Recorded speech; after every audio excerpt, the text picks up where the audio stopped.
లష్కర్-ఏ-తైబా ఉగ్రవాద సంస్థలతో పాక్ పాలకుల సంబంధాలు మరోసారి బట్టబయలయ్యాయి. ఉగ్రవాదులతో తమకు ఎలాంటి సంబంధాలు లేవంటూ చెబుతున్న పాక్ ప్రభుత్వం అసలు రూపం మరోసారి బయటపడింది. ఏకంగా పాక్ ప్రధాని షెహబాజ్ షరీఫ్ సలహాదారు ఉగ్రవాదులతో సమావేశం కావడం చర్చనీయాంశంగా మారింది.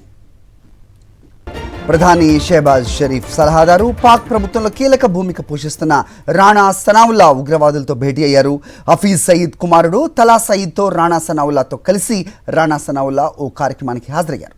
ఈ కార్యక్రమంలో సనావుల్లాతో హఫీజ్ సయీద్ కుమారుడు తల్హా సయీద్ అత్యంత సన్నిహితంగా ఉన్న వీడియోలు బయటకొచ్చాయి.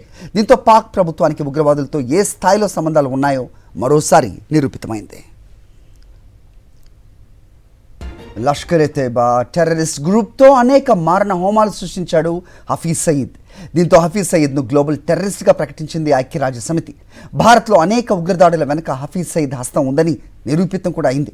ఇలాంటి ఉగ్రవాదులతో పాక్ పాలకులు చట్టా పట్టాలేసుకుని తిరుగుతూ మళ్లీ ఉగ్ర సంస్థలతో తమకేమీ సంబంధం లేదని బుకాయిస్తూ వస్తున్నారు.